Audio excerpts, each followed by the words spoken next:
અમદાવાદની દુર્ઘટનાને લઈને સમગ્ર દેશમાં શોકની લાગણી જોવા મળી રહી છે। સુરત સિવિલ હોસ્પિટલ ખાતે રેસિડેન્સી ડોક્ટરો દ્વારા કેન્ડલ ધારણ કરીને મૃતકોને શ્રદ્ધાંજલિ અર્પણ કરવામાં આવી।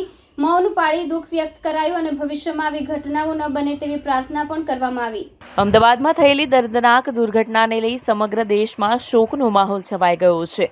દરેક કોઈની આંખો ભીની છે અને હૃદય દુઃખથી ભરાઈ ગયા છે। આ દુર્ઘટનામાં નિહત્યા લોકો માટે શ્રદ્ધાંજલિ પાઠવવા માટે દેશભરમાં વિવિધ શહેરોમાં કાર્યક્રમો યોજાઈ રહ્યા છે। સુરત સિવિલ હોસ્પિટલ ખાતે પણ આ દુર્ઘટનામાં જીવ ગુમાવનારા માટે વિશેષ શ્રદ્ધાંજલિ કાર્યક્રમનું આયોજન કરવામાં આવ્યું।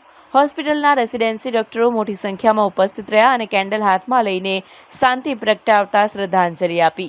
આ પ્રસંગે હોસ્પિટલના સિનિયર તબીબોએ પણ દુઃખ વ્યક્ત કરતા જણાવ્યું કે આ ઘટનાથી તબીબી જગત અને સમગ્ર સમાજને આઘાત પહોંચ્યો છે।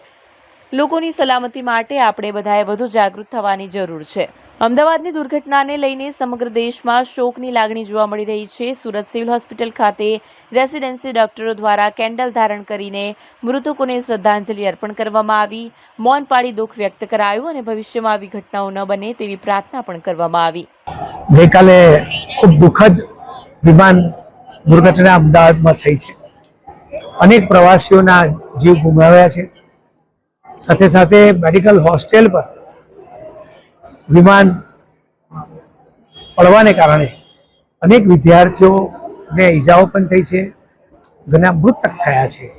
આ તમામ સદગતોના આત્માને ભગવાન ચિર શાંતિ અર્પે, તેઓના કુટુંબીજનો પર આવી પડેલ આફતને સહન કરવાની ઈશ્વર શક્તિ આપે, એ જ ભગવાનને પ્રાર્થના કરું છું। ઓમ શાંતિ, ઓમ શાંતિ, ઓમ શાંતિ।